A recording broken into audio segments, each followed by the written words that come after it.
평생을 함께한 가족의 마지막 순간 모든 것이 멈춰버립니다. 하지만 더 큰 충격은 그 순간부터 시작됩니다. 대부분의 사람들이 똑같은 실수를 반복하고 있다는 사실을 아십니까? 최근 한 장례업계 조사에 따르면 10가족 중 9가족이 임종 직후 잘못된 판단을 내려 장례를 며칠씩 지연시키고 있다고 합니다. 더 심각한 것은 이 실수 하나로 인해 평균 200만 원 가까운 추가 비용이 발생하고 무엇보다 사랑하는 사람의 마지막 길을 제대로 배웅하지 못한다는 후회가 평생을 따라다닌다는 것입니다.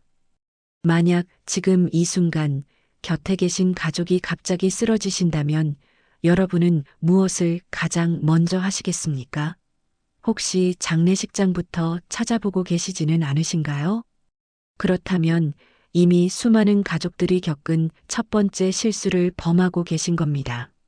실제로 지난해 서울의 한 아파트에서 80대 할머니가 평화롭게 임종을 맞으신 일이 있었습니다. 자식들은 너무 당황한 나머지 인근 장례식장 6곳에 전화를 돌렸지만 돌아오는 대답은 모두 같았습니다. 사망진단서를 가져오셔야 접수가 가능합니다. 이미 이 시간이라는 소중한 시간이 흘러버린 후였습니다. 그렇다면 임종 직후 가장 먼저 해야 할 일은 무엇일까요? 장례업계에 30년간 몸담고 있는 한 전문가는 이렇게 말합니다. 가장 먼저 해야 할 일은 단 하나, 119에 정확히 신고하는 것입니다. 하지만 여기서도 90%의 사람들이 실수를 범합니다. 많은 분들이 119에 전화를 걸 때 빨리 와주세요. 응급 상황이에요. 라고 말씀하십니다. 하지만 이미 임종하신 상태라면 반드시 이렇게 말해야 합니다. 숨을 쉬지 않습니다. 사망한 것 같습니다. 자연사로 보이며 가족이 지켜보고 있었습니다.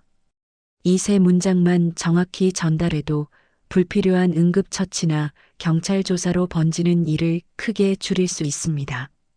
두 번째로 많은 가족들이 저지르는 실수는 사랑하는 마음에서 시신을 함부로 옮기는 것입니다. 소파에 누워 계신 아버지를 침대로 옮기거나 깨끗한 옷으로 갈아입혀드리고 싶은 마음은 누구나 이해할 수 있습니다. 하지만 이것이 오히려 장례를 며칠씩 늦추는 원인이 될 수 있다는 사실을 아시나요? 임종 현장은 자연사를 입증하는 중요한 단서입니다. 현장을 바꾸면 혹시 사고사나 다른 원인은 아닌지 의심을 받게 되어 경찰 조사가 시작될 수 있습니다. 실제로 부산의 한 가족은 할아버지를 마룻바닥에서 침대로 옮긴 후 옷을 갈아입혀 드렸다가 경찰 조사로 인해 장례가 사흘이나 지연된 경우가 있었습니다. 그렇다면 올바른 절차는 어떻게 될까요? 임종 직후 해야 할 일을 단계별로 정리해 보겠습니다. 우선 119에 정확히 신고한 후 구급대원이 도착할 때까지 현장을 그대로 보존해야 합니다.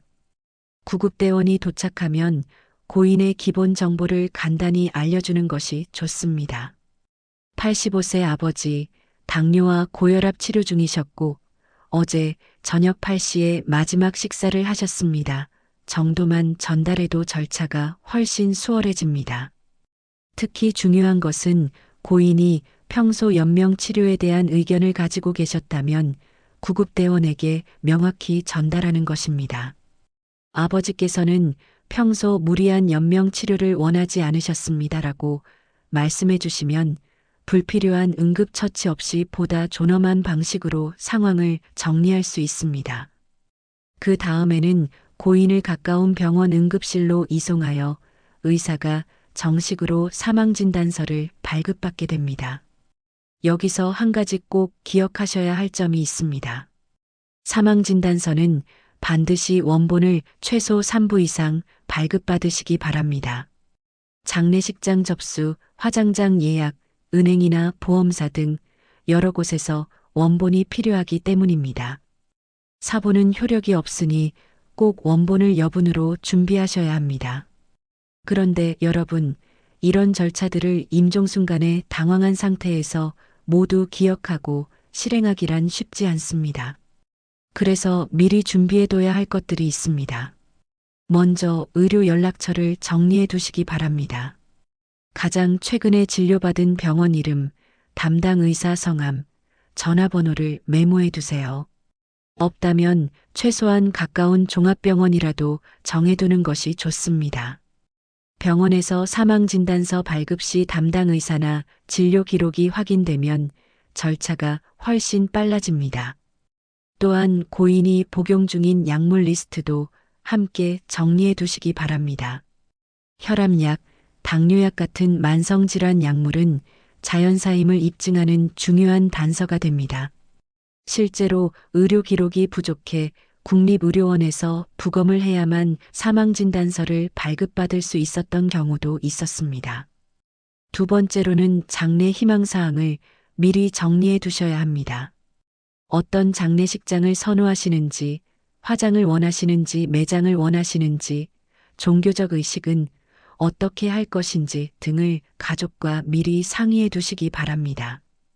특히 화장의 경우 예약 대기가 길다는 점을 꼭 기억하셔야 합니다. 서울만 해도 보통 3일 이상 기다려야 하고 명절 전후에는 일주일 이상 걸리기도 합니다. 세 번째로는 중요한 서류들의 위치를 정리해 두시기 바랍니다. 가족관계 증명서, 주민등록등본, 보험증권, 그리고 보험사별 연락처까지 한 폴더에 모아두세요. 보험 서류는 특히 중요합니다. 가입 사실을 모르면 보험금을 받지 못하는 경우가 많기 때문입니다. 실제로 한 가족은 어머니 서랍을 정리하다가 20년 전에 가입한 보험증권을 발견해 3천만 원의 보험금을 받을 수 있었던 경우가 있었습니다. 네 번째로는 자동이체 내역을 정리해 두세요. 전기, 수도, 가스, 통신비, 보험료, 카드 대금 같은 고정비는 사망 후에도 계속 빠져나갑니다. 월별 자동이체 내역을 정리해서 가족들과 공유해 두시면 나중에 불필요한 손실을 막을 수 있습니다. 마지막으로는 비상 연락망을 정리해 두시기 바랍니다. 임종 직후 가장 먼저 알려야 할 친척, 지인, 종교단체, 이웃, 관리사무소 연락처를 우선순위와 함께 정리해 두시면 혼란을 크게 줄일 수 있습니다. 그런데 여러분, 이런 준비가 실제로 얼마나 큰 차이를 만드는지 두 가족의 실제 사례를 통해 보여드리겠습니다. 먼저 준비된 가족의 경우입니다. 85세 할아버지가 평화롭게 임종하셨을 때 둘째 아들은 미리 준비해둔 종이 한 장을 꺼냈습니다. 그 안에는 병원 연락처부터 장례식장 예약, 화장장 일정까지 모든 것이 정리되어 있었습니다. 덕분에 사망진단서를 단 2시간 만에 발급받았고 이미 예약된 장례식장을 바로 이용할 수 있었습니다.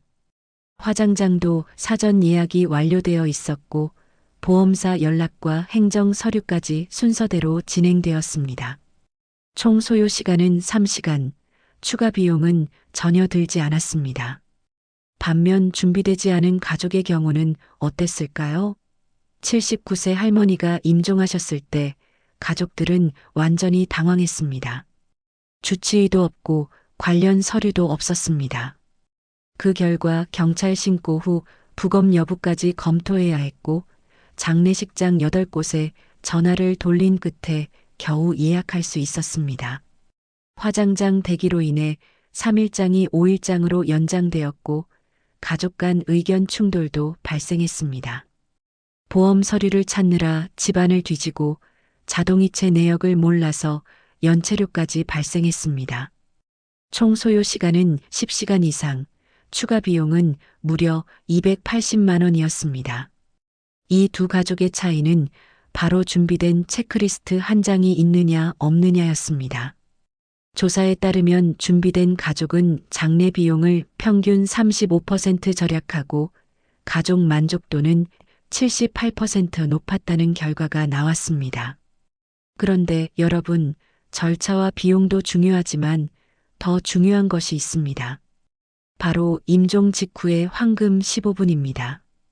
의학적으로 심장이 멈춘 직후에도 뇌와 신경은 잠시 동안 반응을 이어간다고 합니다. 즉, 고인은 여러분의 목소리를 마지막으로 들을 수도 있다는 것입니다. 심리학 연구에서도 임종 직후 충분한 작별 시간을 가진 가족은 그렇지 않은 가족보다 애도 기간이 평균 3개월 이상 단축된다는 결과가 나왔습니다. 이 시간에는 고인의 손을 잡고 이름을 불러드리세요. 아버지, 사랑합니다. 어머니, 고생 많으셨어요. 라는 마지막 인사는 평생의 위로가 됩니다.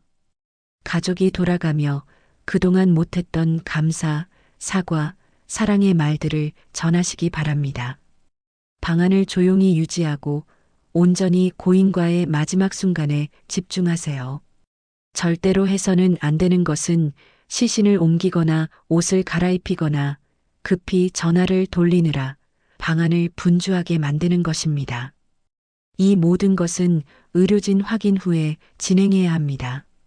어느 가족은 아버지가 돌아가시자마자 서둘러 장례식장과 친척들에게 전화를 돌리기 시작했습니다. 결국 가족 중 누구도 마지막 작별을 하지 못했고 장례 내내 마지막에 한마디도 못 드렸다는 후회 속에 울음을 멈추지 못했습니다. 반대로 또 다른 가족은 임종 직후 15분 동안 오직 작별에만 집중했습니다. 손을 잡고 사랑합니다. 고맙습니다. 라는 말을 반복하며 모든 가족이 차례로 마지막 인사를 드렸습니다. 그 후 장례 절차를 시작했지만 가족들은 슬픔 속에서도 우리는 제대로 보내드렸다는 위안을 얻을 수 있었습니다. 마지막으로 특수한 상황들에 대해서도 알아두셔야 할 것들이 있습니다. 혼자 계시다가 돌아가신 경우에는 현장 보존이 가장 중요합니다. 가족이 아닌 간병인이나 이웃이 먼저 발견했다면 반드시 가족이 직접 119에 신고해야 합니다. 타인이 신고할 경우 절차가 더 복잡해지고 경찰 조사가 길어질 수 있습니다. 요양병원이나 요양원에서 임종하신 경우에는 보호자 가족이 미리 비상 연락망을 시설에 알려두는 것이 중요합니다. 누구에게 먼저 연락해야 하는지, 누가 책임자 역할을 할지 정해두지 않으면 시설 직원과 가족 간의 혼선이 생기기 쉽습니다. 장기기증 의사가 있으신 경우에는 임종 직후 즉시 장기기증센터에 연락해야 합니다. 뇌사 판정과 일반 사망은 절차가 다르기 때문에 시간이 지나면 기증이 불가능해질 수 있습니다. 장기기증 의사는 반드시 가족들과 미리 공유하고 관련 서류도 준비해 두셔야 합니다. 또한 고인이 돌아가시면 은행 계좌는 즉시 자동 동결됩니다. 그러면 공과금 자동이체, 보험료 납부 같은 일상적인 비용도 중단됩니다. 이를 대비해 계좌 정보를 가족과 공유하고 공동명의나 수익자 지정을 미리 해두시는 것이 좋습니다.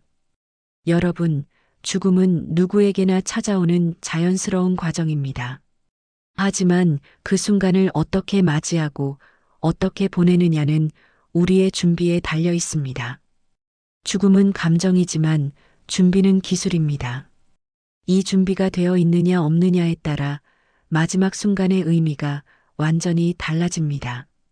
사랑하는 사람을 존엄하게 보내드리고 남은 가족이 평안하게 애도할 수 있도록 하는 것은 결국 우리의 준비에서 시작됩니다.